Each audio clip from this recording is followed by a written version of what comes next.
Maybe we know the Christmas story so well that we forget that it demands a response from us. Here are some ways to respond that are inspired by the various characters in the Christmas story.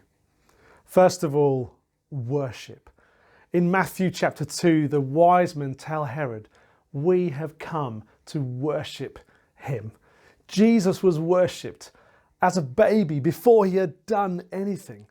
He is inherently worthy of worship, whether he does what I want him to do or not. Oh, come, let us adore him. Trust. God's timing, arrangement of events and promise keeping are so brightly displayed at Christmas. And that prompts me to trust him with my life and not try to run with my own agenda. He brought Mary and Joseph to Bethlehem, wise men from the east, and several details were prophesied hundreds of years beforehand. Matthew chapter 1 says that all this took place to fulfill what God had said through the prophet. Corrie ten Boom said, "Never be afraid to trust an unknown future to a known God." We know his track record.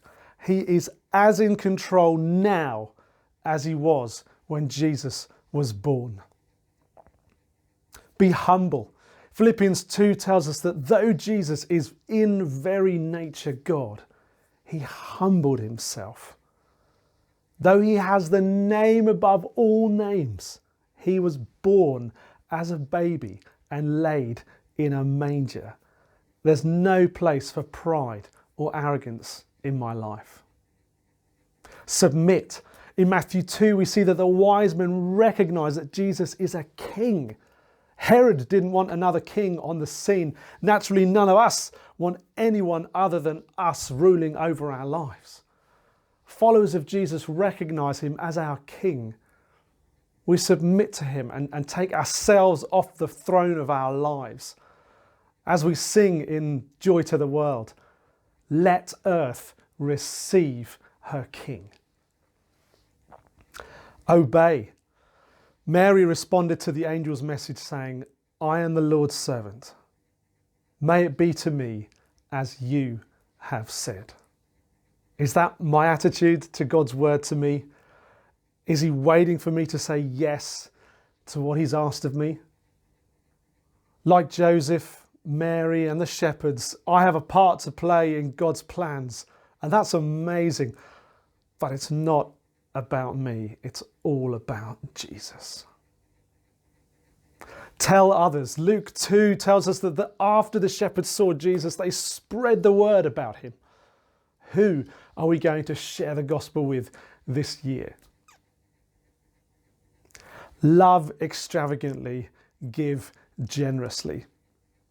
Both Mary and Zechariah in their beautiful songs sing of God's great mercy in coming to redeem us.